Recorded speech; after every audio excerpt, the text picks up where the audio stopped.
돌콩 웰콩 돌콩 꽁꽁이들 안녕, 돌콩입니다. 오늘은 법무부가 검토 중인 친족 간의 혼인금지 범위를 4촌 이내로 축소하겠다는 검토안에 대해서 어떻게 시작되었고 어떻게 진행 중이고 앞으로는 어떻게 될 건지에 관해 토킹박스를 이야기해볼까 해요. 우리 동성동본 결혼 금지 조항이 있었다는 거 아세요? 제가 즐겨봤던 응답하라 시리즈에서도 극중에서 성보라님과 성선우님이 동성동본 때문에 결혼을 못했지만 나중에 동성동본이 폐지되면서 결혼할 수 있게 되었다라는 그런 스토리가 기억이 나는데요. 그때가 바로 2005년입니다. 동성동본 금혼 제도를 폐지하고 근친혼 금지 제도로 전환되면서 근친혼 제한 범위에 대해서 재정의 내리게 되었던 시기였죠. 2005년. 그런데 2024년인 현재 근친혼 제한 범위를 다시 한번 재정의를 내려야겠다라는 법무부의 이야기가 나오고 있습니다. 법무부가 실시한 연구 용역에서 4촌 이내로 혼인 금지를 해보자라는 대안도 지금 제시되고 있습니다. 그 말인즉슨 5촌도 결혼 가능하고 6촌도 결혼 가능하고 7촌도 결혼이 가능한 상황이 연출됩니다. 이렇게 통과가 되면 이 이야기는 도대체 어떻게 시작되었나 우리 한번 생각해 볼 필요가 있을 것 같아요. 2016년에 거슬러 올라갑니다. A씨와 B씨가 2016년에 결혼을 했습니다. 혼인신고를 하고 법적 부부가 되었죠. 근데 3달 뒤에 A씨가 이혼 요구를 했는데 B씨가 난 이혼할 수 없다 라고 나온 겁니다. 그러니 소송을 통해서 이혼을 해야 되는 상황이 발생한 거죠. 그래서 A씨가 소송을 제기합니다. 우리는 6촌 사이기 때문에 혼인이 무효화돼야 된다라는 주장을 했습니다. 그 주장의 근거는 민법을 기준으로 했죠. 민법의 809조를 인용하자면 8촌 이내는 혼인을 금지하고 있습니다. 그리고 815조를 보시면 그것을 위반하면 혼인은 무효화됩니다. 라는 내용으로 소송을 제기하게 됩니다. 그 결과 법원은 이 조항들을 근거로 해서 판결을 내렸습니다. 아 그래 혼인 무효 맞습니다. 혼인 없던 걸로 하세요. 땅땅땅 끝났어요. 그런데 이제 B씨는 이제 가만둘 수 없는 거죠. 나는 이거 혼인 무효라는 거 인정할 수가 없어. 헌법 소원을 내게 됩니다. 헌법 소원의 근거로는 근친혼을 금지하는 조항 그리고 근친혼을 무효화하는 조항 이 두 개의 조항은 모두 헌법에 어긋납니다. 생각 다시 한번 해봐 주세요. 라고 헌법 소원을 냅니다. 그래서 이 조항들이 4년이 넘게 심리가 계속됩니다. 이 심리가 2022년 10월에 결정이 났습니다. 어떻게 결정이 났냐? 저희의 결정은 다음과 같습니다. 근친혼을 금지하는 법 조항에 대해서는 합헌 결정입니다. 그러나 모든 근친혼을 일률적으로 무효화시킬 수 있다는 조항에 대해서는 재판관 모두가 재판관 전원이 합헌에 어긋난다고 결정을 내렸습니다. 이렇게 되면 어떻게 되냐? 당장 법을 폐지는 하지 않습니다. 그러나 헌법 불합치 결정이 났기 때문에 올해 2024년 12월까지 대체 입법안을 마련해야 된다는 상황이 생겨났습니다. 여기에 근거로는 모든 사람들이 일률적으로 근친혼을 무효로 만들 경우에는 그 가정에서 태어난 자녀 자체는 혼외자가 돼버리고 법적 지위가 불안정해집니다. 그리고 배우자로서 상속권이나 수급권도 상실해서 예측할 수 없는 어려움들이 처해질 수 있기 때문에 이 법에 대해서는 헌법이 좀 어긋난다 라고 말씀하셨습니다. 해당 결정이 나고 나서 반대파 여론들이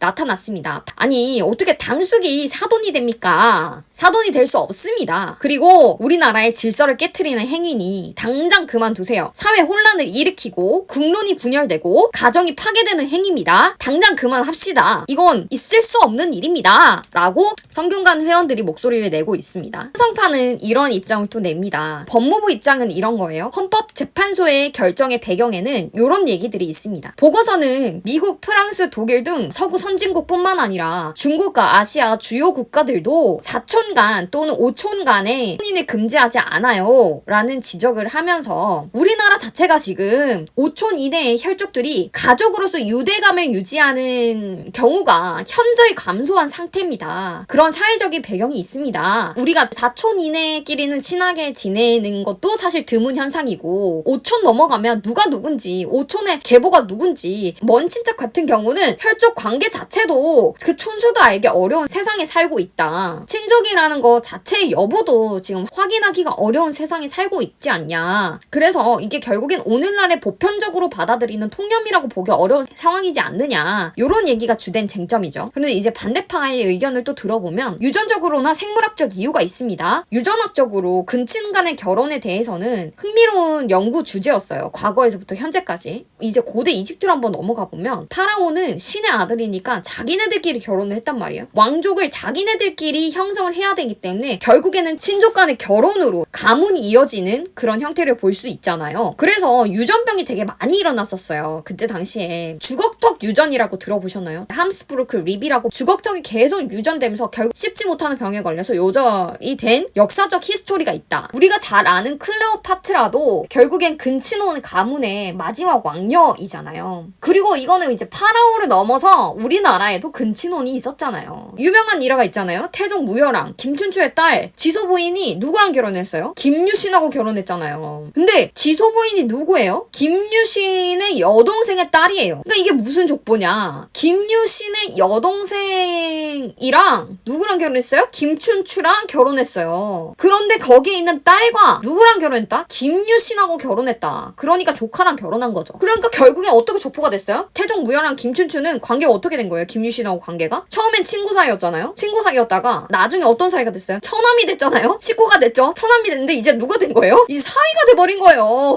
사위 김유신이 사이가 된 거지. 그러니까 이게 결국엔 근친 간의 결혼의 대표적인 케이스 아니겠습니까? 우리 역사 속에도 있습니다. 그런데 이게 유전병으로 된다라는 유전학적 생물학적 문제가 생겨요. 그러니까 이거 잘못되면 안 됩니다. 세상이 말세입니다. 이렇게 얘기가 나오는 거죠. 반대하시는 파에서는. 그런데 이제 찬성파에서는 유전적인 연구를 보더라도 8촌 이내의 혈족상의 혼인이 그 자녀와 후손에게 유해한지에 대해서 과학적 증명이 그렇게 불투명해요. 증명 자체가 탄탄하지 않아요. 이런 얘기가 나옵니다. 이제 정부는 12월 말까지 대체 입법안을 내야 되는 상황에서 연구 과제로 남아있어요. 그래서 조사를 계속 했습니다. 조사를 하고 있는 결과 현재는 어떤 여론이 나오고 있냐. 10명 중에 7명의 답변은 그냥 유지합시다. 혼인 금지 범위를 8촌 이내로 유지하는 걸 찬성합니다. 라고 이야기하고 있습니다. 이제 앞으로 완전히 정해진 건 아니고 완전히 픽스된 건 아닙니다. 이 법안이 시대 변화와 국민의 정서 이런 것들을 다 고려해서 개정안을 마련할 예정입니다. 라는 답변을 내어놓고 있습니다. 지금 시대가 많이 변화했죠. 핵가족화 시대가 됐습니다. 4촌까지도 사실